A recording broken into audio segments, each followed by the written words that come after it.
श्रुतिस्मृतिपुराणानाम् आलयं करुणालयं नमामि भगवत्पादं शङ्करं लोकशङ्करं शङ्करं शङ्कराचार्यं केशवं बादरायणं सूत्रभाष्यकृतौ वन्दे भगवन्तः पुनः पुनः निधये सर्वविद्यानां विजशे भवरोगिणां गुरवे सर्वलोकानां दक्षिणामूर्तये नमः।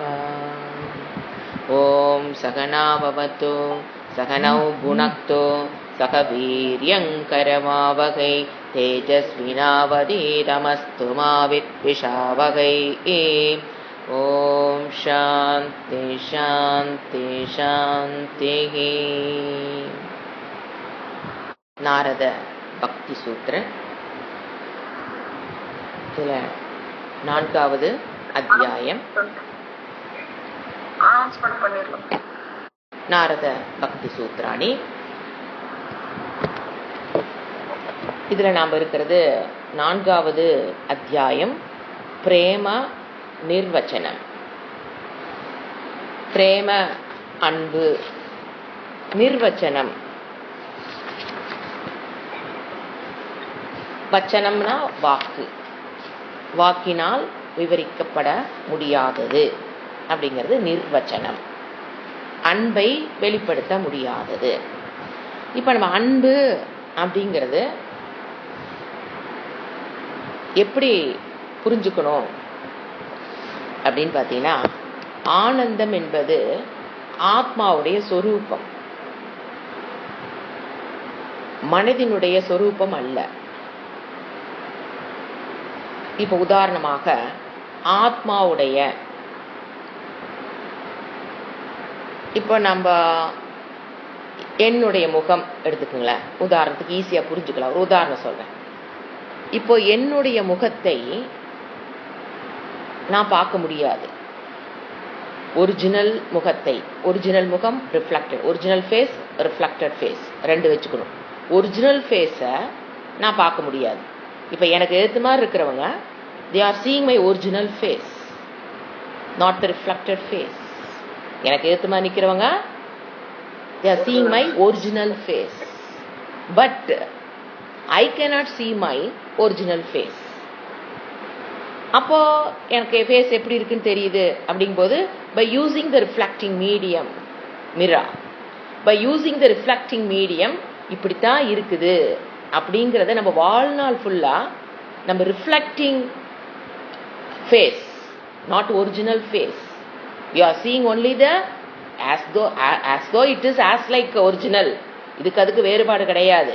ஆனா நாம் இதுவரைக்கும் பார்த்தது, இனிமேலும் பார்க்க போவது, நீங்க கேமராவை யூஸ் பண்ணி பார்த்தாலும் சரி, ஏன்னா செல்ஃபினாலும் பார்க்குறோம், செல்போன் எடுத்தாலும் பார்க்குறோம், கண்ணாடி எடுத்தாலும் பார்க்குறோம். எனி ரிஃப்ளெக்டிங் மீடியத்தில் நீங்க பார்க்கறது ஒரிஜினல் கிடையாது.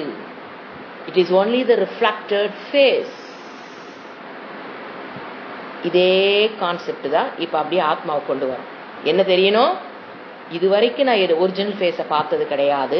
ஆனா எழுத்துமா இருக்கிறவங்க ஒரிஜினல் ஃபேஸை பார்த்துட்டு இருக்காங்க. இதுக்கு வித்தியாசம் காமிக்கிறதா நான் சொல்றேன். எழுத்துமா நிக்கிறவங்க ஒரிஜினல் ஃபேஸை பார்க்கறாங்க.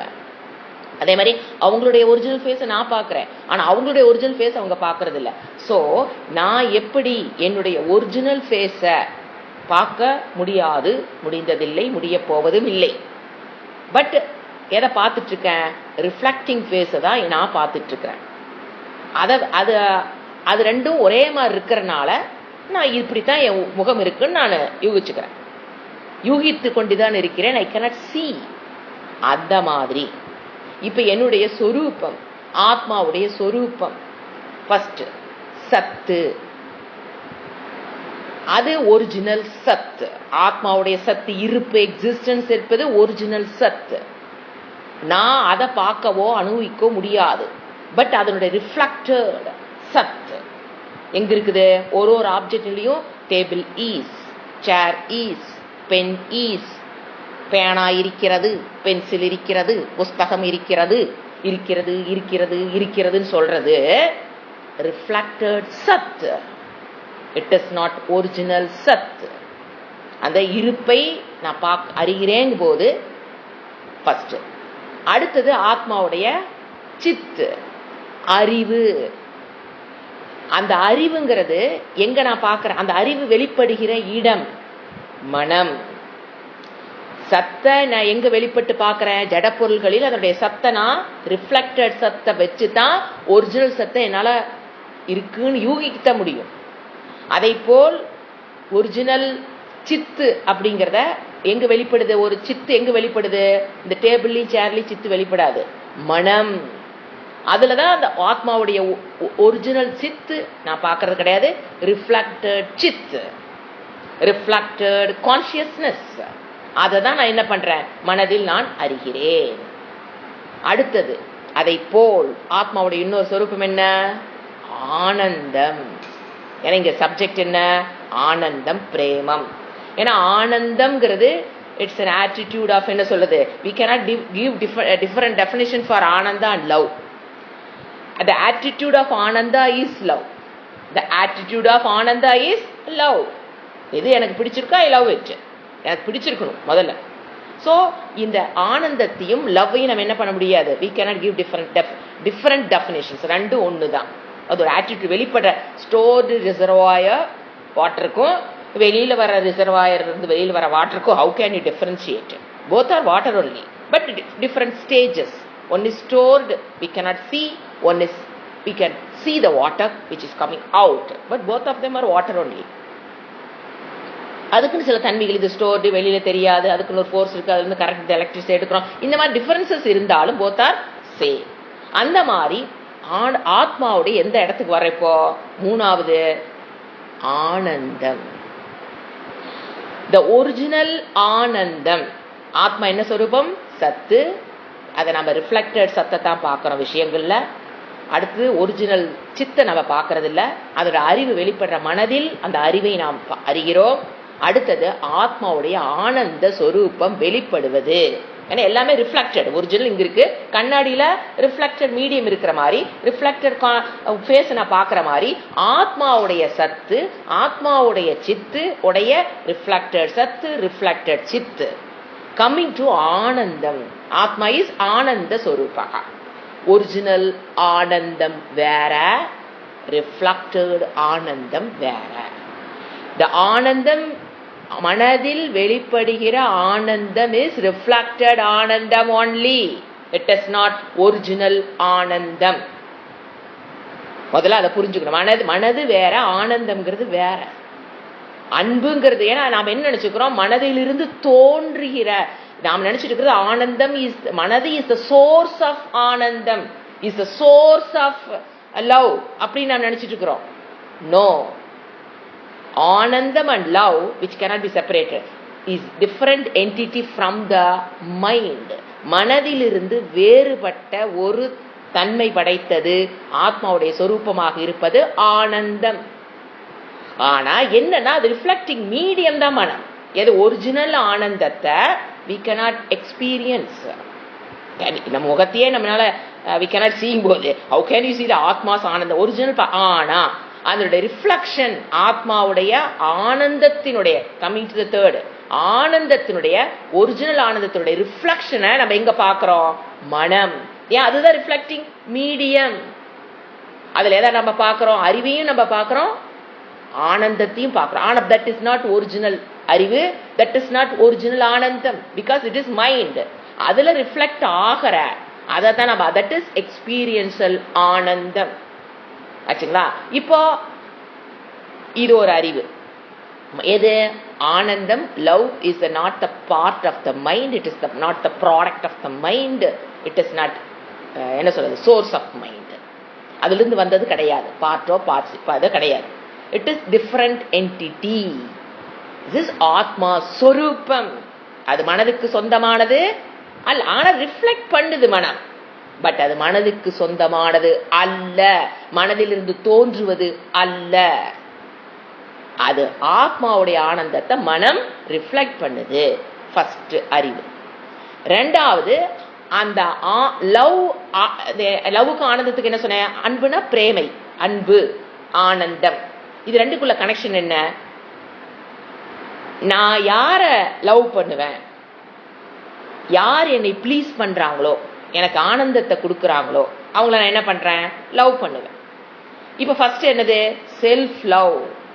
இப்ப பாருங்க, ஆத்மா ஆனந்த சொரூபமாக இருக்கிறதுனாலதான் என்ன நடக்குது. இப்ப வெளியில ஒரு பொருள் என்னை திருப்திப்படுத்துனா I love my husband because he pleases me. I can love ஒரு ஆப்ஜெக்ட், அது என்னை ப்ளீஸ் பண்ணா மட்டும்தான் நான் அந்த பொருளை லவ் பண்ண முடியும். ஒரு ஆப்ஜெக்டா இருந்தாலும், ஒரு நபரா இருந்தாலும், ஒரு சூழ்நிலையா இருந்தாலும், underline the point, source of ஆனந்தா இஸ் நாட் அவுட் சைடு. நாம என்ன நினைச்சிட்டு இருக்கிறோம், அந்த பொருள் எனக்கு ஆனந்தத்தை கொடுக்குது நாம நினைச்சிட்டு இருக்கிறோம். இட் cannot be, சாஸ்திரம் சொல்லுது, அந்த object cannot be the source of Ananda. அப்ப சோர்ஸ் ஆஃப் ஆனந்தா எது, ஆத்மா. அதை ரிஃப்ளெக்ட் பண்ற மனம், ரிஃப்ளெக்டட் ஆனந்தத்தை நம்ம அங்க ஃபீல் பண்றோம், experiencing reflected Ananda in mind.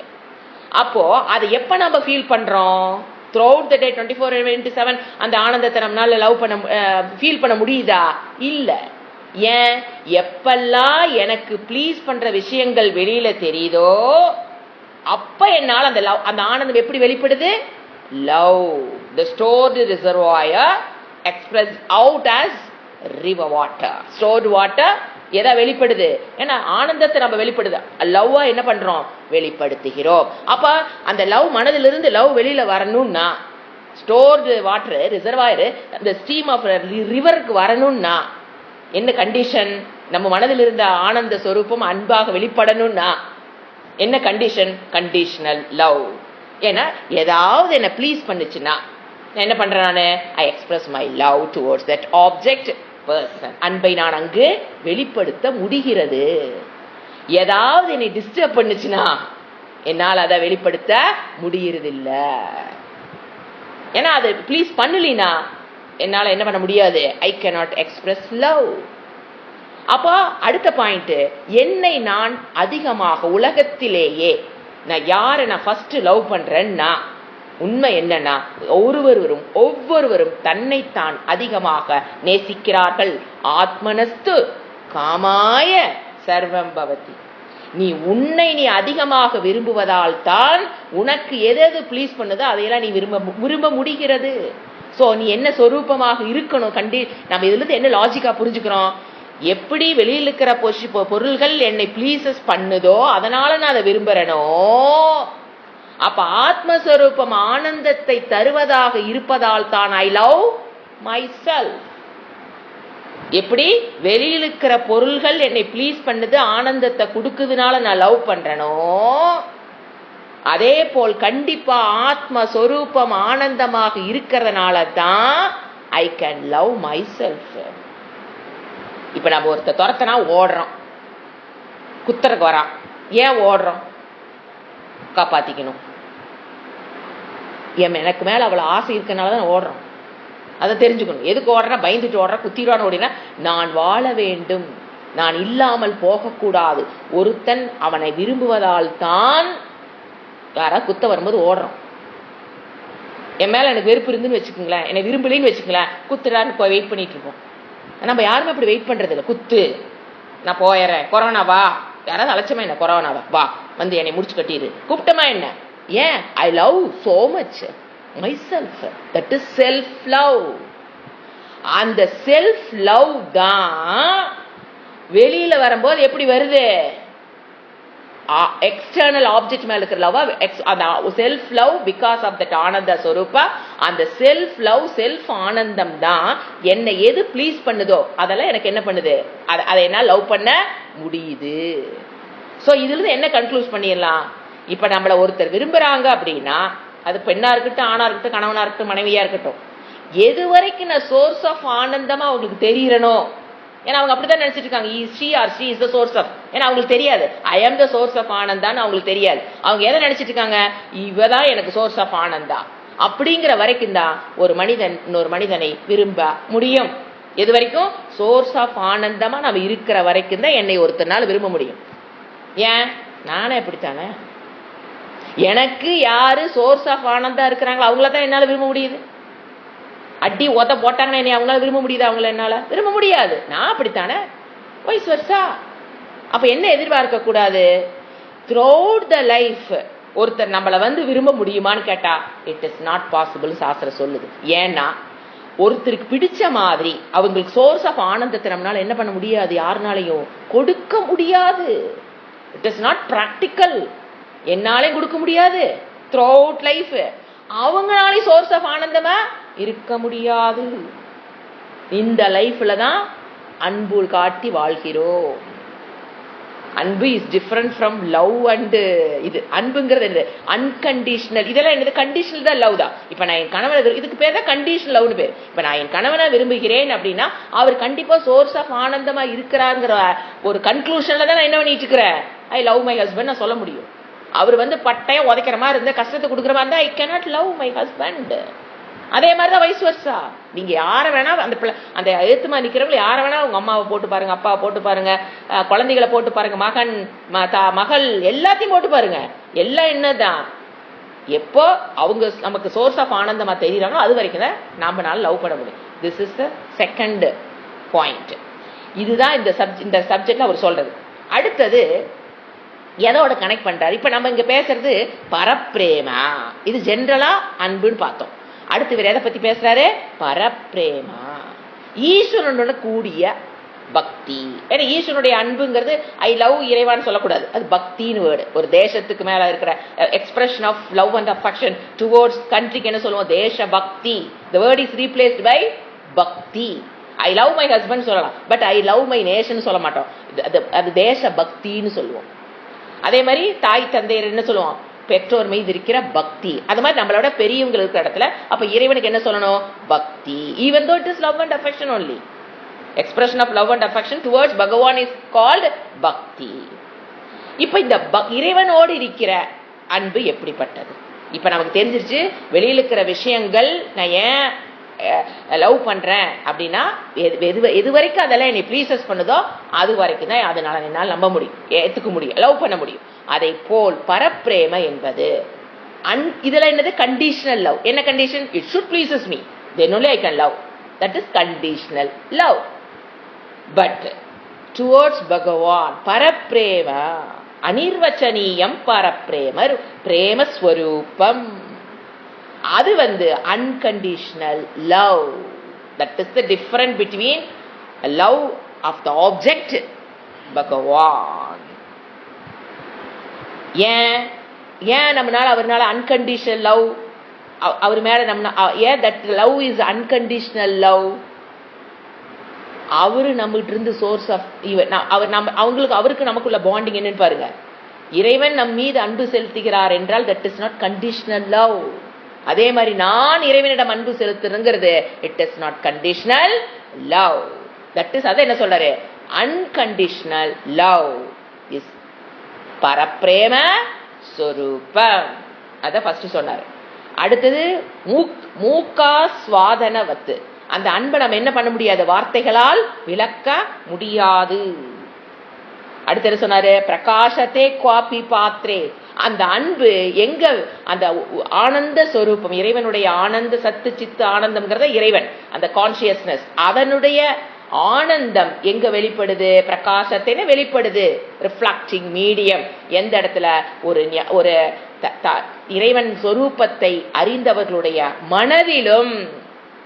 அதான் இறைவன் அவங்க ஞானியோட மனதில் வெளிப்படுகிறார்னு என்ன அர்த்தம், இறைவன் எப்படி unconditional love towards all living being அவர் கொடுக்கிறாரோ அதை போல் பிரகாசத்தை யாருடைய, குவாபி பாத்திர சில பாத்திரங்களில் சில ஞானிகளிடம் என்ன வெளிப்படுது, அன்கண்டிஷனல் லவ். அதான் பார்த்து அடுத்தது அது எப்படிப்பட்டது, குணரகிதம் காம ரகிதம். அதுக்கு அந்த அன்புக்கு குணம் கிடையாது.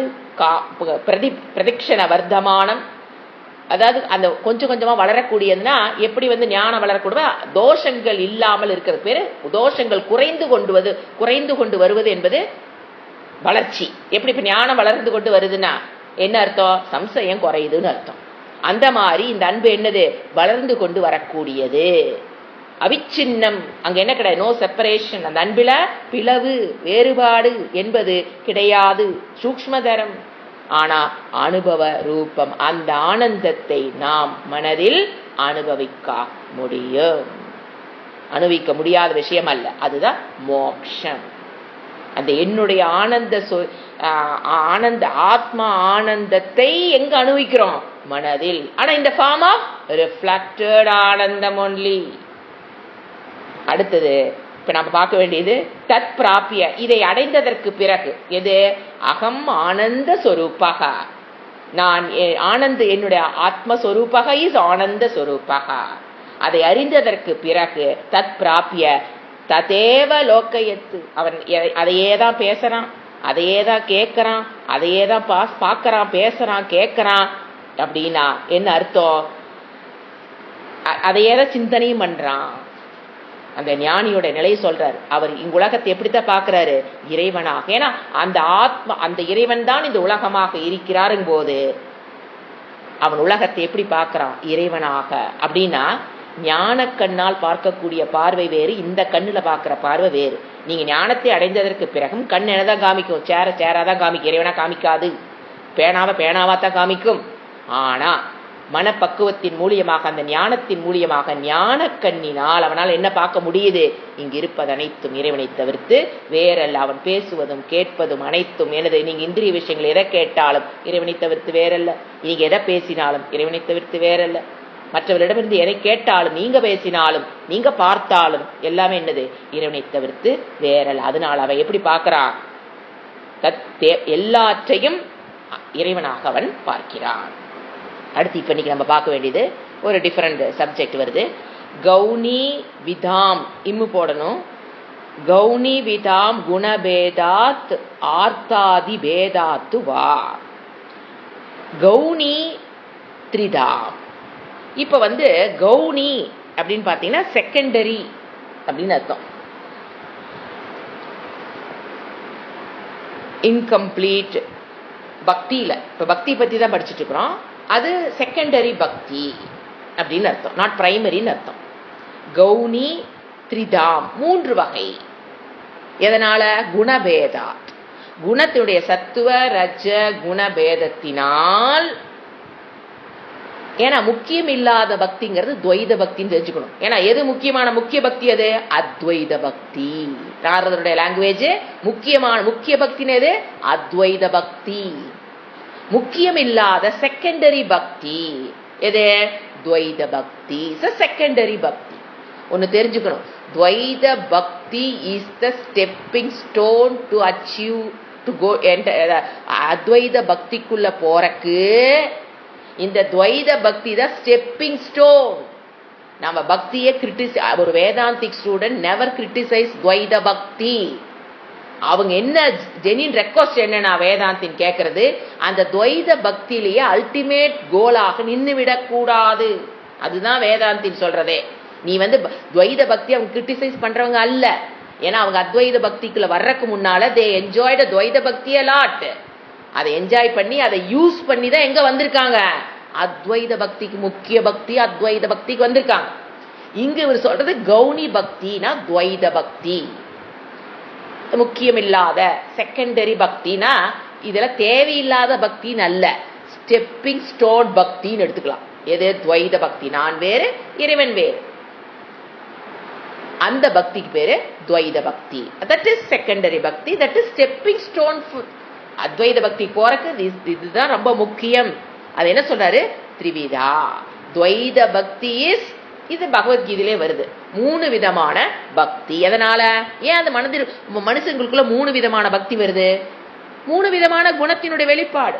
ரஜோகுண சத்துவகுண பிரிடாமனுடைய பக்தி வேறையா இருக்கும், ரஜோகுண பிரிடாமனுடைய பக்தி வேறையா இருக்கும், தமோ குண பிரிடாமனுடைய பக்தி என்ன இருக்கும்? வேறையா தான் இருக்கும். 3 types of bhakti. So we are seeing 3 types of bhaktas. அப்படிதானே? 3 types of பக்தி அவங்க மனதில் இருக்கிறனாலதான் எத்தனை டைப் ஆஃப் 3 டைப் ஆஃப் பக்தர்களை நாம் பார்க்கிறோம். பக்தர் நம்ம ஒண்ணு நினைச்சிட்டு இருக்கிறோம். No, there are 3 types of bhaktas. First, சாத்விக பக்தி. அப்ப யார் அவன்? அதை உடையவன் சாத்விக பக்தா. அவன் எப்படி இருப்பான்? அவனுடைய வழிபாடு எப்படி இருக்கும்? ஆன்மீக வழியில் செல்வதற்காக மட்டும் பக்தி செலுத்துபவன். ஸ்ரவண மனன நிதித்தியாசன. ஸ்ரவண பிராப்திக்கா ப்ரே பண்ணுவான், மரண பிராப்திக்கு ப்ரே பண்ணுவான், நிதித்தியாசன பிராப்திக்கு ப்ரே பண்ணுவான், ஞான யோக்கியதா பிராப்திக்கு ப்ரே பண்ணுவான், ஞான பிராப்திக்கே ப்ரே பண்ணுவான். புரிஞ்சுதா? அவன் தான் சாத்வீக பக்தா, who is having சாத்விக பக்தி. இதை தவிர துவைத பக்தியில் தான் இருப்பான், நாட் அத்வைதா. துவைத பக்தியில் இருந்துட்டு இதை தவிர இது வந்துங்க ப்ரெஷர்ல கண்டிஷன்ல நான் சாத்வீக பக்தனா மாறணும்னு செய்யறதில்ல. சுபாவமாகவே இதை தவிர வேற எதையும் கேட்க அவனுக்கு தோணாது. அப்படி ஒரு சூழல். உடனே நம்ம காதல கேட்டோன்னே ஐயோ நம்மளே நம்ம ப்ரொக்ளைம் பண்ணிக்கிறது, ஐ எம் சாத்விக பர்சன், ஐ சாத்விக பக்தி, நான் இதை தவிர வேற எதுவும் கேட்க மாட்டேன் அப்படின்னு கேட்ட 2 நாள பயம் வரும். ஐயோ இதெல்லாம் கேட்கலையே. உங்களை நீங்களே ப்ரொஜெக்ட் பண்ணிக்காதீங்க. எதுக்காகும் நம்ம என்ன இருக்குமோ அதில் நின்றுட்டுருங்க. என்னங்கிற ஞானம் வேற, அங்க போய் அடையிறதுங்கிறது வேற. புரிஞ்சுங்களா? இது சாத்விக பக்தி. அடுத்தது ராஜச பக்தி. இது பகவத்கீதையிலே வர்றது தான் நாரதர் இங்க சொல்றாரு. திரிவிதா ராஜச பக்தி, அதை வெளிப்படுத்துகிற ராஜச பக்தன் எப்படி இருப்பான்? அவனுக்கு என்ன இருக்கும்? பேத புத்தி. நான் வேறு, இறைவன் வேறு. அவன் வேண்டுவது விஷய சுகம், இந்திரிய சுகம். நான் இதை அணிவிக்கணும், அதை அணிவிக்கணும். விஷய சுகம், சொத்து வேணும், பத்து வேணும், பசங்க வேணும், பிள்ளைங்க வேணும், இது மாதிரி விஷயங்கள். புகழ் வேணும், ஐஸ்வர்யம் வேணும், யசகா கீர்த்தி, ஐஸ்வர்யம், இதெல்லாம் வேணும். அப்படி அந்த வேணுங்கிறக்காக இறைவனிடம் வேண்டுபவன் ராஜச பக்தி. அந்த ராஜச பிரிடாமினண்டா இருக்கிறவங்க இறைவனிடம் எதைத்தான் கேட்க முடியும்? எனக்கு சொத்து, பத்து, பசங்க, புத்திரன், ஈஸியா போட்டுவாரு, மனைவி, புத்திரன், சொத்து, இதைத்தான் இது ஆகிய முதலியவற்றை இறைவனிடம் யாசித்து பெறுவார்கள். அது யார்? அவங்க ராஜச பக்தா. அடுத்தது தாமச பக்தி. இங்கேயும் இறைவனிடம் ப்ரே பண்ணுவாங்க, பக்தி இருக்கும், இறைவன் மேல நம்பிக்கை இருக்கும். 3 பேர்த்துக்கிட்டே இறைவன் மேல பக்தி இருக்கும், 3 பேரும் கோயிலுக்கு போவாங்க. ஆனா என்ன வேண்டங்கிறத பொறுத்து நாம டிசைட் ஆகிறோம் எதுக்குள்ள வந்து விழுகிறோம்னு. அடுத்து தாமச பக்தி, அதாவது மற்றவங்களுடைய ஹிம்சை செஞ்சு தன் சுகமே, செல்ஃபிஷ் ஃபெலோ, என்னுடைய சுகத்துக்காக மற்றவங்களை இம்சை பண்ணியாவது அதை பெறணும்னு நினைப்பாங்க. அதுக்கு இறைவனிடம் வேண்டுவாங்க. இப்போ திருட என்ன வேணுவான்? அவங்களுக்கு ஒரு கோயில் இருக்கு தெரியுங்களா? மதுரை சைடெல்லாம் திருடர்களுக்கு ஒரு கோயில் இருக்கும். என்ன போய் அவன் வேண்டுவான்? இன்னைக்கு நான் போனா நல்லா, அது என்ன பக்தி? தாமச பக்தி. அதான் தாமச பக்தி. மற்றவங்களுடைய ஹிம்சை செஞ்சாவது நான் சுகமா இருக்கணும் அப்படி பெரிதாக எண்ணி வழிபடுபவன். தன் சுகத்துக்காக மற்றவங்களை இம்சை செஞ்சாது போச்சாது, நான் நல்லா இருக்கணும் அப்படிங்கிற எண்ணத்தோடு வழிபடுபவன் தாமச பக்தி. சோ இப்ப என்ன சொல்றாரு? கௌணி துவைத பக்தி, முக்கியம் இல்லாத பக்தி திரிதாம். எதை வச்சு அது 3 எப்படி அந்த 3 பிரியுது? 3 குணங்களை பொறுத்து. ராஜச டாமினன்ட் பர்சன் எப்படி இருப்பான், தாமசிக்க பர்சன், சாத்விக பர்சன் எப்படி இருப்பான், அதை வச்சு 3ஆ பிரியுது. இது ஒரு ஆங்கிள் இருக்கிற பிரிவு. எது? இறைவனிடம் வச்சிருக்கிற பரப்பிரேமத்தில் வருகிற வித்தியாசம். இது 1 ஆங்கிள். அடுத்து என்ன சொல்றாரு? ஆர்த்தாதி பேதாத்து வா, அல்லது ஆர்த்தா முதலிய ஆர்த்த பக்தி. இப்ப ஆர்த்த பக்தி அப்படிங்கிறது நாம இது பகவத்கீதையில, அதாவது பக்தர்களில் ஒரு ஆங்கிள் குணத்தை வச்சு 3ஆ பிரிச்சுட்டாரு, நம்ம பார்த்துட்டோம். அடுத்தது அவங்க கேட்கிற விஷயத்தை வச்சு இறைவன் பகவத்கீதையில 7வது அத்தியாயத்துல ஒரு ஸ்லோகத்துல இதை டச் பண்ணி இருக்கிறனால நாம அதை தெளிவாக்கிட்டு அதிலிருந்து நாரதர் எப்படி ஒரு சின்ன ஒரே கருத்து தான் ஒரு சின்ன இடத்துல மாத்துறாரு. இப்ப பகவத்கீதையில என்ன பகவான் சொல்றாரு? 7வது அத்தியாயம் 16வது ஸ்லோகத்துல 4 types ஆஃப் பக்தா, இதே பக்தர்களை பிரிப்பார். நாரதர் பிரிக்கிறது அதே தான், பட் ஒரு ஸ்லைட் டிஃபரன்ஸ் மட்டும் இருக்கு, ஒரு வெரி ஸ்மால் டிஃபரன்ஸ். ஃபர்ஸ்ட் பகவத்கீதையில என்ன சொல்லுவார்? அவரு பக்தர்களை பிரிக்கிறார். சதுர்விதா பஜந்தே மாம் ஜனா சுக்ருதி நோர்ஜுனன் ஆர்த்தோ ஜிக்னாசு ரத்தாத்தி ஞானிச்ச பரதர்ஷவ சதுர்விதா பஜந்தே மாம். 4 விதமான பக்தர்கள் இருக்கிறார்கள். என்னென்ன சொல்லுவார் அவரு? ஆர்த்த பக்தி, அர்த்தாத்தி பக்தி, ஜிக்னாசு பக்தி, ஞானி பக்தி. அதை வச்சு 4 பக்தர்கள் உருவாராங்க. ஆர்த்த பக்தா, அர்த்தாத்தி பக்தா, ஜிக்னாசு பக்தா, ஞானி பக்தா. What do you mean by ஆர்த்த பக்தா? அங்க இறைவன் போட்ட வேர்டு என்ன மீனிங்? ஆர்த்த பக்தா, ஆபத்து காலத்தில் ஐயோ இறைவா என்னை காப்பாற்று அப்படின்னு போய் விழுவாங்க. அந்த ஆபத்திலிருந்து வெளியே வந்துட்டோம் அப்படின்னா ரொம்ப அழகா இறைவனை மறந்துடுவாங்க. அடுத்த ஆபத்து வர்ற வரைக்கும் இறைவன்கிட்ட போக மாட்டாங்க. அந்த சிந்தனையே அதிகமா இருக்காது. அவங்க ஆர்த்த பக்தா. அடுத்தது அர்த்தார்த்தி பக்தா. இது பகவத்கீதையில் இருக்கிற வேர்டுங்க. ஏன்னா நாரத பக்தி சூத்திரால ஒரு வேர்டு மட்டும் மாறும். அதே ப்ரொசீஜர் தான், ஒன்றும் மாற்றங்கள் கிடையாது. சில வேர்டை மட்டும் மாற்றுவார். அர்த்தார்த்தி பக்தானா அர்த்தம் எது? இதை கொடு, அதை கொடு. they will pray throughout the lifetime. First ஆபத்து ஒன்லி பர்டிகுலர் டைம்ல மட்டும்தான் பக்தனா இருப்பார். இவர் அர்த்தார்த்தி பக்தர் எப்படி இருப்பாரு? throughout the life கோயிலுக்கு போவாங்க, வழிபாடு இருக்கும், இறை வழிபாடு இருந்துகிட்டே இருக்கும். ஆனா இதை கொடு, அதை கொடு, நான் உனக்கு இதை கொடுக்குறேன், நீ எனக்கு அதை கொடு. விஷயங்கள் அர்த்தம்னு என்ன? விஷயங்களை வேண்டி, லௌகீக விஷயங்களை வேண்டி, புத்திரன், மனைவி, குழந்தைகள், சொத்து, பத்து, வெல்த், இதுக்காக throughout the life they will pray. But அவங்க கேட்கிற விஷயம் என்ன? எனக்கு இந்த விஷயத்தை கொடு, இந்த விஷயம் எனக்கு வேண்டாம், இதெல்லாம் எனக்கு வேணும், இதெல்லாம் என்கிட்ட வரக்கூடாது. எனக்கு விரும்புறதெல்லாம் எனக்கு வேணும், நான் வெறுக்கிறதெல்லாம் என்கிட்ட வரக்கூடாது.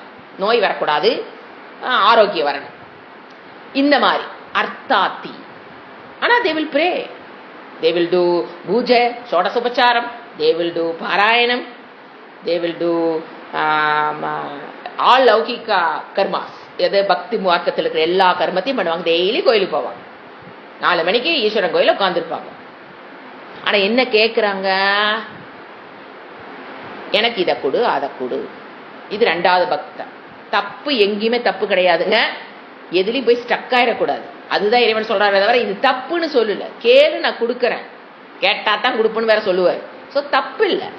ஆனா என்ன நினைச்சுக்கிறாங்க? தட் இஸ் ஃபைனல்னு இருக்கிறது தான் இங்க நாம தவறுன்னு நான் சொல்றேன். அதே ஃபைனலா இருந்துடக்கூடாது. வச்சுங்களா?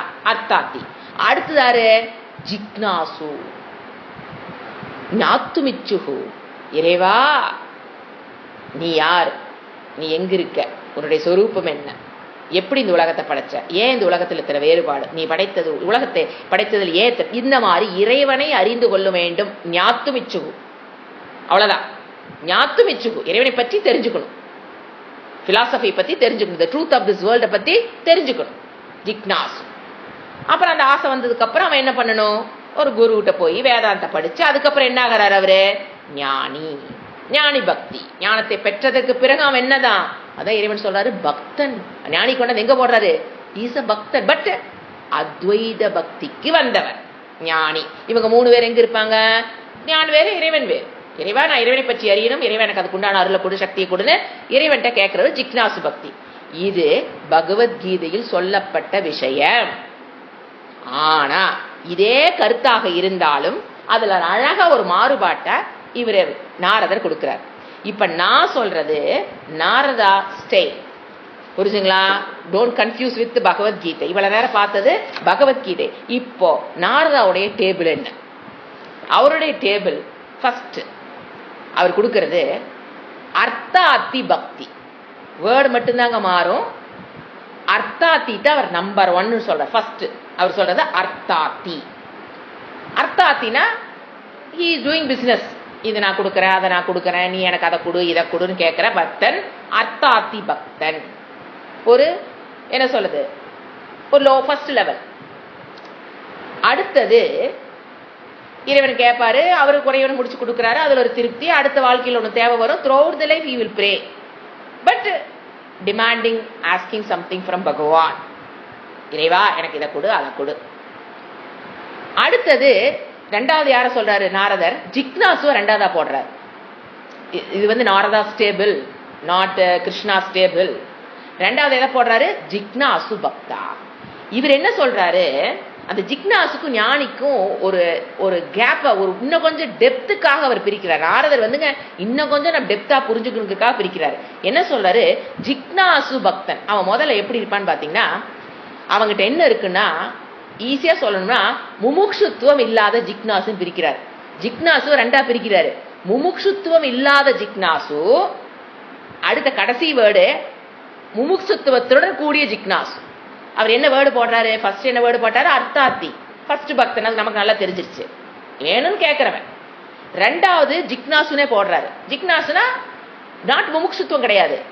அது என்னன்னு விளக்குற, எழுதி வச்சுக்க. ஜிக்னாசுத்துவம் முமுக்ஷுத்துவம் இல்லாத ஜிக்னாசு. மூணாவது முமுக்ஷுத்துவத்துடன் கூடிய ஜிக்னாசு. அவன் அவர் என்னங்கிறாரு? ஆர்த்தன் போடுறாரு. அவ்வளவுதான் வேர்டு, ஆர்த்த பக்தன். சோ நாரத டேபிள் என்ன? ஃபர்ஸ்ட் ஒன் அர்த்தாத்தி, ரெண்டாவது வெறும் ஜிக்னாசு மட்டும் போடுங்க, மூணாவது ஆர்த்த, ஜஸ்ட் வேர்டு மட்டும் மாறும், ஆர்த்த. இதுதான் ஆர்டர். ஞானியை பத்தி இவர் பேசல. அத்வைத பக்திக்கு வந்தவன நாரதர் பேசல. ஒரே கருத்து தாங்க, டிஃபரண்ட் ஸ்டைல்ல you can enjoy the way of expression தான் நாரதர் மாறுது. அர்த்தம் ஒண்ணுதான். இப்ப பாருங்க, அவர் என்ன சொல்றாரு? வெறும் ஜிக்னா, ஏன் அந்த இடத்த பாயிண்ட் அவுட் பண்ணி பிரிக்கிறான்னு பாத்தீங்கன்னா, நம்மளுடைய கிளாரிட்டி ஆஃப் அண்டர்ஸ்டாண்டிங் அதிகமாகறதுக்காகத்தான் நாரதர் இந்த வேலை செஞ்சு காமிக்கிறார். அது என்னது? முமுட்சுத்துவம் இல்லாத ஜிக்னாஸ் இருக்கிறாங்க. யாரு? இறைவனை பற்றி அறிய வேணுங்கிற ஆசை இருக்கும், ஆனா சம்சாரத்திலிருந்து நான் விட வேண்டுங்கிற ஆசை இருக்காது. ஏன்னா சம்சாரம் தான் துக்கத்திற்கு காரணம், அதிலிருந்து விடுபடணுங்கிற ஆசை. அப்படி இருக்கிறவங்க நிறைய பேர். ஏன்னா அவங்களாம் வகுப்புக்கு வருவாங்க. ஜிக்னாசுனா நாத்து மிச்சுக்குங்க, கண்டிப்பா வேதத்துக்குள்ள வந்துருவாரு அவரு. வேதத்துக்குள்ள வந்தவங்கள ரெண்டா பிரிக்கிறாரு. For our clarity of understanding, நம்ம எங்க நிக்கிறோம்னு கண்டுபிடிச்சு நம்ம மாற்றிக்கொள்வதற்காக நாரதர் நமக்கு ஹெல்ப் பண்றாரு. நீ வகுப்புக்கு வந்திருப்பீங்க, சிரவணமன நிதித்தியாசனத்தை பண்ணிட்டு இருப்பீங்க, ஆனா உள்ள என்ன இல்லாம இருக்கிறதுக்கு வாய்ப்பு இருக்கு. முமுட்சுத்துவம் இல்லாத ஜிக்னாசு. அது எப்படிங்க கண்டுபிடிக்கிறது? நான் முமுட்சுத்துவமோட இருக்கிற ஜிக்னாசுவா, முமுட்சுத்துவம் இல்லாத ஜிக்னாசுவா? இப்ப முமுட்சுத்துவம் இல்லாத ஜிக்னாசு எப்படி தெரியுங்களா? என்னமோ கிளாஸ் போகுதே, என்னமோ நிறைய கத்துக்கிட்டோம், இதையும் கத்துக்கலாம், 10ல் 1 இதையும் கத்துக்கலாம். உள்ள வந்ததுக்கு அப்புறம் இது எனக்கு தெரியும், அது எனக்கு தெரியும், இதை கத்துக்கிட்டேன், அதை கத்துக்கிட்டேன், அதை கத்துக்கிட்டேன், இதை தெரிஞ்சுக்கிட்டேன், இதை படிச்சுட்டேன், அதை படிச்சுட்டேன், அதுலதான் இருப்பாங்க. தப்புன்னு சொல்லல, ஃபர்ஸ்ட் லெவல் இப்படித்தான் இருக்கும். எப்படி? இதை கத்துக்கணும், அதை கத்துக்கணும், அதை தெரிஞ்சுட்டு அவங்க அதை கத்துக்கிட்டாங்க, நான் என்ன கத்துக்கல, இந்த சேட்டிங் அவங்களுக்கு தெரியும், எனக்கு தெரியல, பகவத்கீதையில 7வது வந்துட்டாங்க, நான் என்ன 3வது இருக்கிறேன், என்ன நான் படிக்கணும். But no முமுட்சுத்துவம். முமுட்சுத்துவம் என்ன?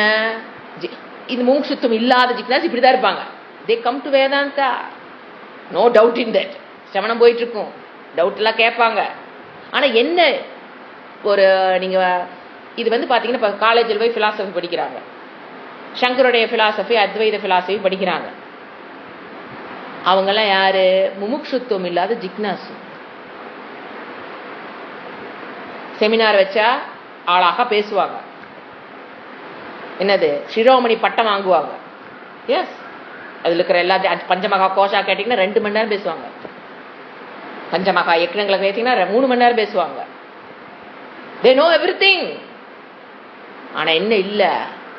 முமுட்சுத்துவம் இல்லாத ஜிக்னாசு. பஞ்சதசி கேளுங்க, பிஹெச்டி பண்ணுவாங்க. they can do PhD in Panchadasi. ஏன்னா அது கொஞ்சம் டஃபஸ்ட் சப்ஜெக்ட். அதுல பிஹெச்டி பண்ணுவாங்க, செமினார் நடத்துவாங்க, எல்லாம் தெரியும். அதான் தானே, சிரோமணி பட்டமே வாங்கிடுவாங்க. ஆனா என்ன இல்ல? மோட்சத்தை நான் பெறணும் அப்படிங்கிறது இல்லாத, சம்சாரத்திலிருந்து நான் விடுபட வேணுங்கிற அந்த உந்துதல் இல்லாமல், just learning like paper reading, curriculum school college படிக்கிற மாதிரி இந்த கிளாஸ் அப்படி யூஸ் பண்ணிட்டு இருக்கிறவங்களுக்கு பேரு ஜிக்னாசுங்கிறார். எல்லாமே கத்துக்கிட்டு தான் வருவாங்க. அவங்களும் கேள்வி பதில் கேட்டா சூப்பரா ஆன்சர்லாம் பண்ணிடுவாங்க. இன்னைக்கு என்ன சொல்லி கொடுத்தா கேள்வி எடுக்க தெரியும், அதுக்கு பதில் போட தெரியும். சூப்பரா போட தெரியும், அப்படியே என்ன சொல்றது, அப்படியே வாமிட் பண்ற மாதிரி they do everything word by word, they can by God they can reproduce, but உள்ள முமுட்சுத்துவம் இருக்காது. அதனாலதான் அவர் என்ன பண்றாரு, அடுத்த இந்த மாதிரி இருக்கிறது வேற. இப்ப பாருங்க, what is the difference between இப்ப முமுட்சுத்துவத்தோடு கூடிய ஜிக்னாசு. அதான் அவர் தான் அதுக்கு அவர் என்ன போடாரு, ஆர்த்த வேர்டு மட்டும்தான் அங்க இங்கி மாறும், கிருஷ்ணருக்கு இருக்கும். அவர் என்ன சொல்ற, ஆர்த்த. அவர் யாரு, what is the difference between முமுட்சுத்துவத்துடன் கூடிய ஜிக்னாசு யாரு, ஒரே வேர்டு சாஸ்திரம் சொல்றது, பரீட்சிய லோகான். அவன் தான் முமுட்சுத்துவத்தோடு கூடிய ஜிக்னாசு. ஏன்னா பரீட்சிய லோக்கான் எங்க வருது, முண்டக்கோ உபனிஷத்து. பரீட்சிய லோக்கான் கர்மச்சித்தான் பிராமணக, பிராமணத்துவத்துடன் கூடியவன் பரீட்சிய லோக்கான். அது யாருன்னா, இந்த உலகத்தை ஆராய்ந்து இது எதுவுமே எனக்கு பூரணத்துவத்தை கொடுக்காது அப்படின்னு தெரிஞ்சு பரீட்சிய லோகம், இந்த உலகத்தை பரீட்சை செய்து நான் தேடுவது உண்மையான ஆனந்தம், அது இந்த உலக விஷயத்தில் எதுவும் கிடைக்காது, அதனால எங்க வர்றான், ஆத்ம ஞானத்தை பெற்று நான் மோட்சத்தை பெற வேண்டும், சம்சாரத்திலிருந்து விடுபட வேணுங்கிறக்காக படிக்கிறதுங்கிறது வேற. அதுதான் ஜிக்னாசு, முமுட்சுத்துவத்துடன் கூடிய ஜிக்னாசு. கத்துக்கணுங்கிற ஆசை இருக்கும் அவங்களுக்கும், மேல இருக்கிற ஜிக்னாசு. முமுட்சுத்துவம் இல்லாதவனுக்கு அந்த ஆசை இருக்கும், ஆனா சம்சாரத்திலிருந்து நான் விடுபடணுங்கிறதுல அறிவு இருக்காது. ஏன்னு கேட்டீங்கன்னா, அவங்க ஏன் அப்படி இருக்காங்க, ஒரே குருவுக்கு கீழே இப்படி இருப்பாங்கன்னா, ஃபர்ஸ்ட் அப்படித்தான் எல்லாரும் கிளாஸ்க்குள்ள வருவோம், என்னமோ சொல்லி தராங்க, கத்துக்கணும் கத்துக்கணும் கத்துக்கணும், ஆத்மா பத்தி சொல்றாங்க, ஆத்மா எனக்கு தெரியணும், பிரம்ம தத்துவம் என்ன, பிரம்ம மீதி, பிரம்மாஸ்தி, நான் பிரம்மமா இருக்கு, எல்லாம் தெரியும். ஆனா அகங்காரத்திலிருந்து, நான் சரீர அபிமானத்திலிருந்து விடுபட முடியாததால் எங்க இருக்கிறாங்க அவங்க, முமுட்சுத்துவம் இல்லாத ஜிக்னாசு. பிகினிங்ல எல்லாரும் அப்படித்தான், அகங்காரத்தை நம்மளால விடுபட முடியாது. நான் இந்த சரீரம்ங்கிறதுல விடுபட முடியாது, அது அவ்வளவு சீக்கிரம் இல்ல. அது வரைக்கும் நான் கத்துக்கிறேன் நான் கத்துக்கிறேன் நான் கத்துக்கிறேன் அப்படிங்கிற வரைக்கும் விஷயங்கள் உள்ள போயிட்டு இருக்கும். பட் அசிமுலேஷன் நடக்காது. ஏன் அசிமுலேஷன் நடக்கல, யார் தடுக்கிறதாங்க, ஞானம் இருக்குங்க. ஞானம் இஸ் டிஃபரண்ட் ஃப்ரம் அசிமுலேஷன். இப்ப பஞ்சமகா யக்னங்கள் அப்படிங்கிறது வேற, அதை பத்தி தெரிஞ்சுக்கிறது வேற, அது ஞானம். தேவதா யக்னம், பித்ரு யக்னம் தெரிஞ்சுக்கிறது, இதெல்லாம் கேட்ட கடை 2 மார்க் எழுதி 5 மார்க் வாங்கிடுவோம், எஸ்ஏ எழுதி சொன்னா கூட எழுதிடுவோம், அது வேற. தினம் ஃபாலோ பண்றோமா, ஹூ வில் ஃபாலோ?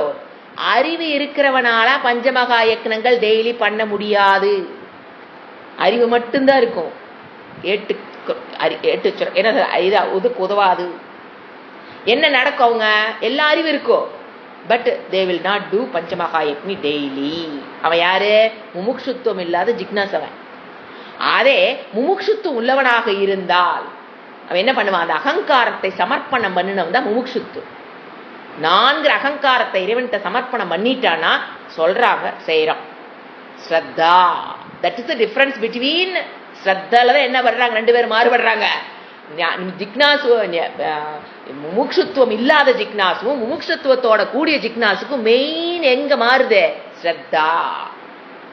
ஸ்ரத்தா இல்லாதவர்கள் வேதத்தை படித்துக் கொண்டிருக்கிற வரைக்கும் முமுட்சுத்துவம் இல்லாத ஜிக்னாசுவா தான் இருப்பாங்க. அவங்களுக்கு அது மோட்சங்கிறது அவங்க they cannot smell it. Throughout the life 10 வருஷம் படிச்சாலும் they cannot smell, they cannot enjoy மோட்சம்.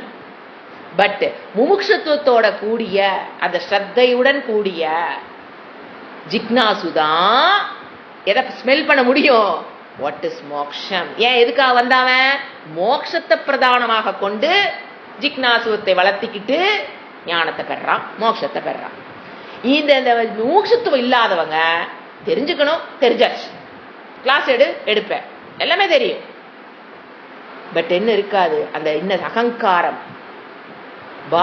அந்த அகங்காரத்தினோட நின்று அவங்க அதை படிச்சதுனால, அகங்காரத்தை சரண்டர் பண்ணாம படிச்சதுனால எங்கதான் நிக்க முடியும். 10 வருஷம் படிச்சாலும் அவங்கள அகங்காரத்தை நிக்கிறாங்க, ஏன் அதை சமர்ப்பணம் பண்ணலையே.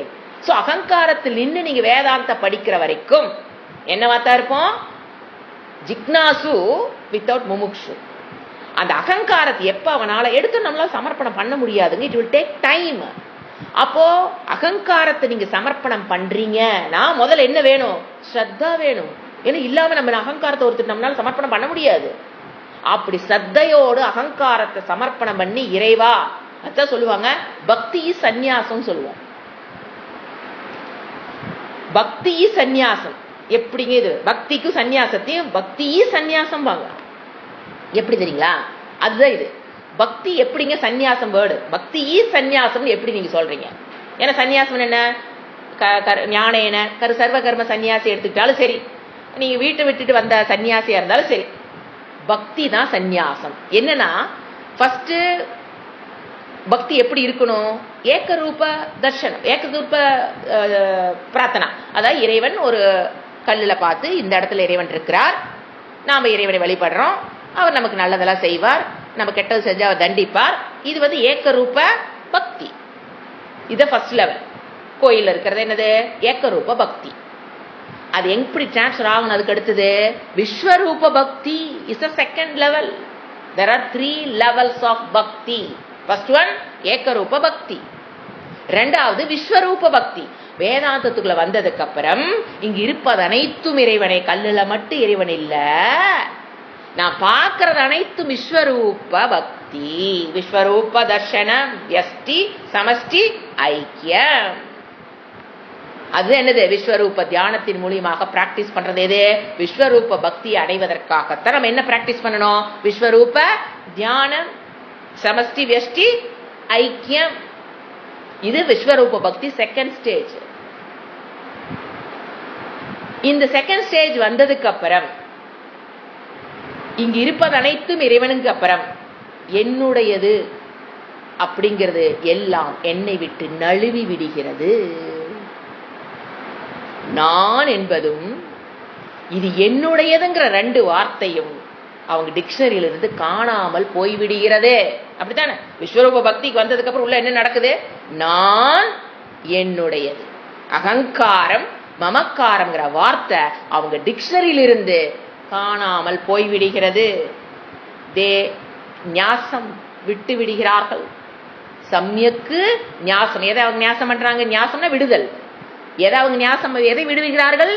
நான் என்னுடையது அப்படின்னு அவங்க விட்டு டிக்ஷனரி போறதுங்கிற பேரு அதுதாங்க சந்நியாசம். சோ பக்தி இஸ் சந்நியாசம். பக்தி சந்நியாசம் நீங்க பிரிக்கவே முடியாது. எப்படி பிரிப்பீங்க? யோசனை பாருங்க. தட் பக்தி பக்தினா அது எங்கதான் போய் நிக்கணும்? சந்நியாசத்தில் நின்னாதான் அதுக்கு பேர் பக்தி. நான் கோயிலுக்கு போற, சாமி கும்பிடுறேன், இது நான், இது என்னுடையது, என்னுடையதெல்லாம் நல்லா இருக்கும், யோகக்ஷேமம், இதை கொடு அதை கொடு அப்படிங்கிற வரைக்கும் அந்த பக்தி முழுமை பெறாத பக்தி. எப்ப பக்தி முழுமை பெறுது? சந்நியாசத்தில் தான் அது முழுமை பெறுகிறது. இங்க இருப்பதனைத்தும் இறைவனை தவிர்த்தும் போது அப்ப என்ன தெரியுது அவங்களுக்கு?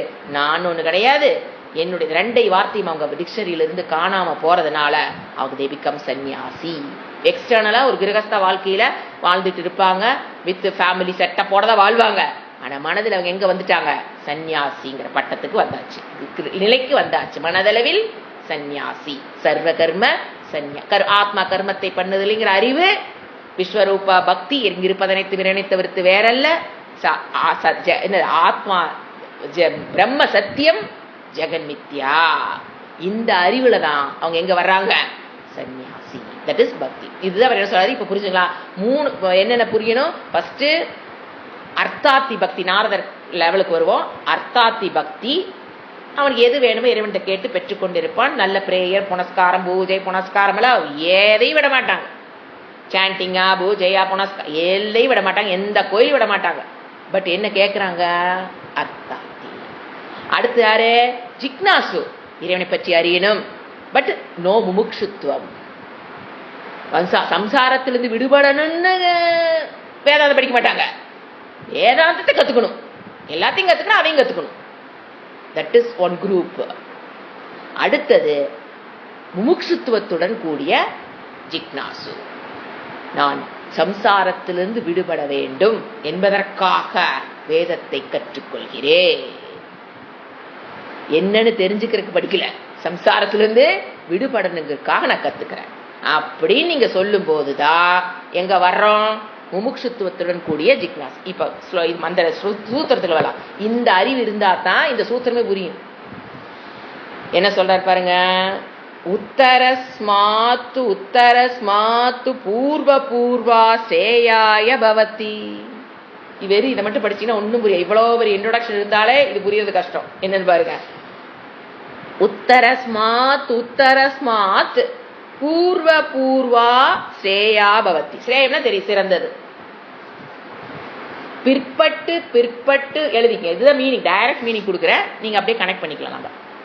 பிற்பட்டு வருவதை காட்டிலும் முற்பட்டுள்ளது நம்மளுடைய ஸ்ரேயஸுக்கு நல்லது, ஸ்ரேயஸுக்கு காரணமாக அமைகிறது. பவதிங்கும்போது அப்போ நம்மளுடைய நலத்திற்கு, நன்மைக்கு, மோட்சத்திற்கு காரணமாக அமைகிறதுன்னு எழுதிக்கலாம். ஏன்னா ஸ்ரேயம்ங்கிறது மோட்சம், நல்லது. எப்படி வேணா நீங்க மீனிங் கொடுக்கலாம். அது உயர்ந்ததுக்கு, நலத்திற்கு, மோட்சத்திற்கு அது காரணமாகிறது. எது என்னுடைய மோட்சத்திற்கு எது காரணமாகுது அப்படிங்கறத சொல்ற. என்ன சொல்றாரு, பிற்பட்டு வருவதை காட்டிலும் முற்பட்டு. அழகா பேசலாம், அர்த்தம் புரியணுமே. பிற்பட்டு வருவதை ஆமாங்க, எல்லா விஷயத்திலும் பின்னால போறதை விட முன்னால வர்றதா சிறந்தது. அவ்வளவுதான், அதே அர்த்தம் தான். எந்த விஷயத்திலும் பின்னால போறதை விட முன்னால வர்றது உனக்கு ஸ்ரேயஸ், நன்மையை தரும். அப்படித்தானுங்களே, கியூ நிக்குது, முன்னால ஓடுதான் நினைப்போம். பின்னால போய் ஒரு ஆளா முன்னால தள்ளி விட்டுட்டா பின்னால போக என்னைக்காவது நினைப்போமா என்ன? அதேதான். இப்ப இவர் ஆர்டர் கொடுத்துட்டாரு. என்ன ஆர்டர்? அர்த்தாத்தி ஜிக்னாசு வித்தவுட் முமுக்ஷு, ஜிக்னாசு வித் முமுக்ஷு. அதுக்கு அவர் கொடுக்கிற வேர்டு ஆர்த்த. சோ அர்த்தாத்தி ஜிக்னாசு ஆர்த்த, 3 வேர்டு. அர்த்தாத்தி ஜிக்னாசு ஆர்த்த. இதுல பிற்பட்டு போவதை காட்டிலும் முற்பட்டு வருவது மோட்சத்தை கொடுக்கும். அவ்வளவுதான். எங்கிருந்து எங்க போயிடக்கூடாது, ஒன்னிலிருந்து கீழே போயிடக்கூடாது. ஒன்னிலிருந்து ஒன்னா மேலே ஏறிக்கிட்டு வாங்கிறார். Stepping stone. அர்த்தாத்தி இஸ் த ஃபர்ஸ்ட் ஸ்டெப். அங்கிருந்து எங்க வரணும் நீயே? முமுட்சுத்துவம் இல்லாத ஜிக்னாசு. அதுக்கப்புறம் முமுட்சுத்துவத்துடன் ஜிக்னாசு தான் உன்னை முற்பட்டு வருவதுதான் ஸ்ரேயஸுக்கு, மோட்சத்துக்கு உன்னை கூட்டி செல்லும். புரிஞ்சுங்களா? இப்போ இதுல என்ன ஆயிடக்கூடாது, பிற்பட்டு போயிடாதீங்க. ஏன்னா ஒரு ஸ்டெப் ஏறுவாங்க. ஏன் அந்த பிற்பட்டு வார்த்தை, முற்பட்டு வந்து போக வேண்டியதானே? எதுக்கு அவர் இந்த பிற்பட்டு ஏன் சேர்த்துறாரு? வந்துருவோம், there are possibilities are there. வகுப்புக்கு வந்துருவோம், என்னன்னு கத்துக்க ஆரம்பிச்சிருப்போம். யாரோ ஒருத்தர் சொல்லியிருப்பாங்க, இதெல்லாம் வேலையத்த வேலை, எதுக்கு டைம் வேஸ்ட் பண்ணிட்டு இருக்கிறேன், வா நான் இதை போய் கத்தை பிடுங்களா, கத்தை கட்டலாம். பழமொழி சொல்லுவாங்க இல்லைங்களா, இந்த கத்தையை கட்டலவா, அந்த கத்தையை கட்டலவா, கடிச்சிடும். அடிக்கிறத பார்த்துட்டு தான் இருக்கிறோம், குரூப்ல பார்த்துட்டு தான் இருக்கிறோம். அதனாலதான் என்ன சொல்றாரு, பிற்பட்டு போயிடாது. ஏன்னா கஷ்டப்பட்டு ஆர்த்த பக்தியிலிருந்து எங்க வந்து உட்காந்துருப்போம், முமுட்சுத்துவம் இல்லாத ஜிக்னாஸுக்கு வர்றதே ஒரு gallop, high jump, long jump, high jump எல்லாம் பண்ணிட்டு எங்க வந்திருப்போம், அர்த்தாத்தி விட்டு எங்க மொல்ல வந்திருப்போம். இந்த மூக்ஷத்துவம் இல்லாத ஜிக்னாஸுக்கு தான் வர முடியுங்க. எடுத்தோன்னு அதுக்கு வர முடியாது, தேர்டுக்கு வர முடியாது. மொல்லக்குள்ள வந்து உட்கார்ந்து செட் ஆயிருப்போம்.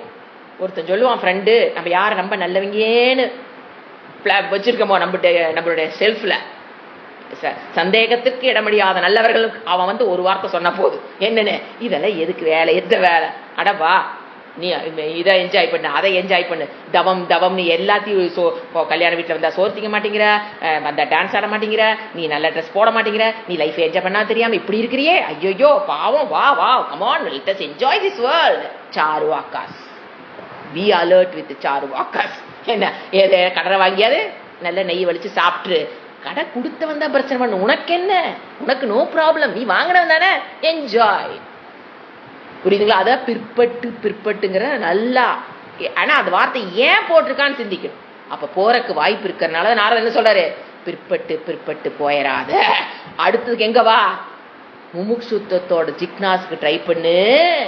அவன் சொன்னா இவன் சொன்னான்னு இந்த முமுட்சுத்துவம் இல்லாத ஜிக்னாஸ் இருந்து எங்க போயிடாத, திருப்பி அர்த்தாத்திக்கு போயிடாத. அதுதான் பிற்பட்டு செல்வதை வேண்டாம். அடுத்த டைம் ஆயிடுச்சு. ஓகே, அடுத்த சூத்திரம் மட்டும் படிக்கிறேன், டைம் ஆயிடுச்சு. அந்நியம் அந்நிய மாத்துருதா, அந்நியஸ் மாத்து வரணும்பா, இஸ்ஸு வரணும். சமஸ்கிருதத்துல தப்பு இருக்கு. அந்நியஸ்மாத் சௌலபம் பக்தௌ. என்ன சொல்றாரு? கிட்டத்தட்ட உத்தவ கீதை மாதிரியே தான்.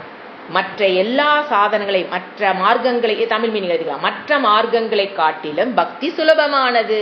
இறைவனை பற்றிய ஞானத்தை பெறுவதற்கு மற்ற மார்க்கங்களை காட்டிலும் பக்தி சுலபம், ரொம்ப ஈஸி. எது அர்த்தாத்தி பக்தியில் இருக்கிறது ஈஸி. ஏன்னா நமக்கு எப்பவுமே ஏதோ ஒரு கஷ்டம் வரத்தான் போகுது, அது இல்லாம வாழ்க்கை கிடையாது. அப்பப்ப நீ என்ன ஓடிக்கிட்டு இருப்ப? இறைவனை நோக்கி ஓடித்தான் ஆகணும். அவரு கொடுத்துட்டு தான் இருப்பாரு. சில சமயங்கள் நம்மளோட இதை அமைச்சிட்டு பூர்வ ஜென்மத்து புண்ணிய பாப்பத்தை அனுசரிச்சு, பிராரப்த அனுசரிச்சு அவர் என்ன பண்ணிட்டு தான் இருக்காரு? கொடுத்துட்டு தான் இருக்கிறாரு. அப்ப அங்கிருந்து, ஏன்னா அன்பு காட்டுதல் என்பது அடுத்த இதுல சூத்திரம் சொல்லுவாரு, அதுக்கு பிரமாணம் தேவையில்லைம்பாரு. நீ ஒருத்திடம் இறைவனிடம் அன்பு காட்டுற, இப்ப நீ கர்மயோகம் அப்படியே அதுக்கு ஒரு பிரமாணம், கருவி, அறிவி கொடுக்கிற கருவி இருக்கணும். இது கர்மயோகம்னா என்ன, அது எப்படி செய்யணுங்கிற அறிவை கொடுக்கிற ஒரு பிரமாணம் வேணும். நீங்க உபாசனை மெடிடேஷன் பண்றீங்கனாலும் கண்ண முடிக்கு நாமளாம் பண்ண முடியாது. we need உபாசனா. இறைவன் எப்படி உபாசனை பண்ணணும்னு சொல்லி கொடுத்தாரோ அதைத்தான் நம்ம என்ன பண்ணி ஆகணும்? உபாசனை பண்றோம், மெடிடேஷன் பண்றோம். So they are all need of பிரமாணம். அந்த அறிவை கொடுக்கிற கருவி வேணும். உபாசனையா இருந்தாலும் கர்மயோகமா இருந்தாலும் ஷோடசோபச்சாரம் பண்றீங்க, அதை கொடுக்கிற பிரமாணம், அறிவு இருக்கணும். ஒரு இடத்துல நீங்க அந்த பிரமாணத்தை வச்சுதான் நீங்க அதுக்கு ஒரு அந்த அறிவை கொடுக்கிற ஒரு விஷயம் இருக்கணும். ஒரு ஆச்சாரியர் இருந்து நீ இப்படி பண்ணு அப்படின்னு சொன்னா தான் நீங்க அதை ஷோடசோபச்சாரம் நீங்க பண்றீங்க. ஆனா அவர் கேட்கிறார், அன்பை காமிக்கிறதுக்கு நீ எந்த குருட்ட போகணும், எந்த புக்கை போய் படிக்கணும்? சோ அன்பு செலுத்துவது பரப்பிரேமத்திடம், இறைவனிடம் அன்பு செலுத்துவது, இறைவனை பற்றிய ஞானத்தை பெறுவதற்கு இறைவனிடம் அன்பு செலுத்தி கொண்டிருப்பதே ஈஸியான மார்க்கம். அது அடுத்தது நம்ம அடுத்த கிளாஸ்ல பார்க்கலாம். Very beautiful. அடுத்த 2 ஸ்லோகமும் ரொம்ப அழகான சூத்திரங்கள் அடுத்த கிளாஸ்ல பார்க்கலாம். ஓம் சாந்தி சாந்தி சாந்தி. ஹரி ஓம். ஸ்ரீ குருப்யோ நமஹ. ஹரி ஓம்.